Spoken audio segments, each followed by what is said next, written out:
আসসালামু আলাইকুম রহমতুল্লাহি ওবরাকাতুহু। আলহামদুলিল্লাহ ওসসালাতু ওয়াসসালামু আলা নবিয়্যাল্লাহ। সম্মানিত দর্শক শ্রোতা ভাই বোন, আমি মারুফ বিল্লাহ বাইজিদ আপনাদের সম্মুখে হাজির হয়েছি আজ একটি অত্যন্ত গুরুত্বপূর্ণ বিষয় নিয়ে। বিষয়টি হলো 3 শ্রেণীর লোকদের সাথে আপনি যৌথভাবে কুরবানি করলে আপনার কুরবানি হবে না। অর্থাৎ এমন 3 শ্রেণীর মানুষ রয়েছে যাদের সঙ্গে আপনি অংশীদার হয়ে শরিকদার হয়ে কুরবানি করলে আপনার কুরবানি আল্লাহর দরবারে গ্রহণযোগ্য নয়। এ বিষয়ে অতি সংক্ষেপে আলোচনা করার চেষ্টা করব। ওমা তৌফিক ইল্লা বিল্লাহ।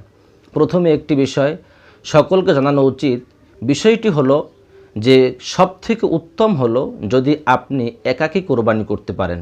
কেননা একাকী কুরবানি করলে তার মধ্যে অন্য কোনো নিয়ত বা অন্য কোনো অংশীদারের কোনো অংশ স্থান পায় না। কারণ যে ব্যক্তি একাকী কুরবানি করবে সে কিসের জন্য কুরবানি করতেছে তার ব্যক্তির উপরে নির্ভর করবে। এই জন্য যদি আপনার পক্ষে সম্ভব হয় যে আপনি একাকী কুরবানি করতে পারেন, আল্লাহ তাআলা আপনাকে সেই পরিমাণ তৌফিক দান করেছেন, অর্থ দিয়েছেন, তাহলে আপনি অবশ্যই একাকী কুরবানি করবেন। তবে আপনাকে যে একটি গরু দিয়ে অথবা একটি উট বা মহিষ দিয়ে কুরবানি করতে হবে এমনটা নয়। যদি আপনার তৌফিক থাকে একটি গরু কুরবানি করার, তাহলে আপনি অবশ্যই গরু কুরবানি করবেন। যদি আপনার পক্ষে সম্ভব হয় যে একটি বকরি দিয়ে, একটি ভেড়া দিয়ে অথবা একটি দুম্বা দিয়ে কুরবানি করবেন, আপনি সেটাই করতে পারেন। আপনাকে যে বড় একটি গরু অথবা মহিষ বা উট দিয়ে কুরবানি করতে হবে এমনটা নয়। আপনার তৌফিক অনুযায়ী একাকী চেষ্টা করবেন যে আমি একাকী কুরবানি করব, তাহলে ওটা সবথেকে উত্তম এবং সুন্দর হয়। যেহেতু আপনি একাকী কুরবানি করলে আপনার নিয়তটা শুদ্ধ হলে, আল্লাহর জন্য কুরবানি হলে অবশ্যই আপনার কুরবানি আল্লাহর দরবারে গ্রহণযোগ্য হবে। আর শরিকদারের ক্ষেত্রে অবশ্যই মারাত্মক কিছু ভুল এবং মারাত্মক কিছু লক্ষণীয় বিষয় রয়েছে যেগুলো আপনাদের অবশ্যই খেয়াল করতে হবে। তো বিশেষ করে 3 শ্রেণীর মানুষদের সাথে যারা আপনারা শরিকদার হয়ে কুরবানি করতে চান, এই 3 শ্রেণীর লোকদের সাথে আপনারা কখনোই শরিকদার হয়ে অংশীদার হয়ে কুরবানি করবেন না। এদের মধ্যে প্রথম হলো সুদী কারবারি ব্যক্তি। অর্থাৎ সমাজে এমন মানুষ আছে যাহারা প্রকাশ্যে সুদের লেনদেন করে থাকে, সুদী ব্যবসা করে থাকে। অর্থাৎ টাকার বদলে টাকা আদায় করে থাকে, 100 টাকায় 12 টাকা 10 টাকা আদায় করে থাকে ইত্যাদি। অর্থাৎ যাহারা সুদে লেনদেন করে থাকে প্রকাশ্য। আর যদি আপনি জানেন যে একজন সুদী কারবার আপনার সঙ্গে শরিকদার হয়ে অংশীদার হয়ে কুরবানি করতেছে, সেটা কখনোই আল্লাহর দরবারে গ্রহণযোগ্য নয়। যেহেতু আপনি জেনে শুনেই তার সাথে অংশীদার হয়েছেন, তাকে অংশীদার বানিয়েছেন। সুতরাং একজন সুদী কারবারি, ঘুষখোর, সুদখোর এ জাতীয় লোকদের সঙ্গে যাহারা কুরবানি করবে জেনে শুনে যে না এই লোক সুদখোর, আপনি জানেন না যে এই লোকটা সুদখোর না, অর্থাৎ তার যে অর্থ ইনকাম হইতেছে, টাকা আসতেছে, তার কোন রাস্তা থেকে টাকা আসতেছে এটা আপনার জানা নেই, সেটা ভিন্ন কথা। কিন্তু আপনি স্বয়ং নিজে জানেন এবং আপনার জানা মতে যে এর কোনো হালাল কোনো ইনকাম নেই, একমাত্র সুদী লেনদেন থেকে এর অর্থ ইনকাম হয়, এ জাতীয় লোকদের সঙ্গে আপনি শরিকদার হয়ে কুরবানি করলে আপনার কুরবানি গ্রহণযোগ্য নয়। যেহেতু আপনি জেনে শুনে একজন পাপিষ্ঠ ব্যক্তিকে আপনার সঙ্গে অংশীদার করেছেন।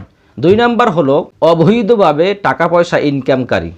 অর্থাৎ সমাজে এমন মানুষ রয়েছে যাহারা ক্ষমতার অপব্যবহার করে অথবা জোর দখল করে, জোর জবরদস্তি করে মানুষের কাছ থেকে অর্থ সম্পদ হাতিয়ে নেয়, অস্ত্র দেখিয়ে মানুষের কাছ থেকে টাকা আদায় করে নেয়, অথবা মানুষকে ভয় দেখিয়ে, বিভিন্ন সমস্যা দেখিয়ে মানুষের কাছ থেকে অর্থ হাতিয়ে নেয়। যদি আপনি জানেন যে এই ব্যক্তির সমস্ত সম্পদ অবৈধ পন্থায় ইনকাম করা, মিথ্যার মাধ্যমে মানুষকে ঠকিয়ে সম্পদ অর্জন করা, যে কোনো উপায়ে তার সম্পদটা অর্জিত হয়েছে অবৈধভাবে, এ জাতীয় ব্যক্তির সঙ্গে আপনারা কুরবানি করলে আপনাদের কুরবানি হবে না। সুতরাং যখন আপনি কুরবানি করবেন এমন একজন সহি ব্যক্তিকে সাথে নিয়ে শরিকদার বানিয়ে কুরবানি করবেন যার ইনকামকৃত অর্থটা যেন অত্যন্ত হালাল পন্থায় হয়। এই জাতীয় ব্যক্তির সঙ্গে আপনার অবশ্যই অংশীদার হয়ে কুরবানি করতে হবে। 3 নাম্বার হলো গোশত খাওয়ার নিয়ত করা অথবা মানুষকে দেখানোর জন্য কুরবানি করা।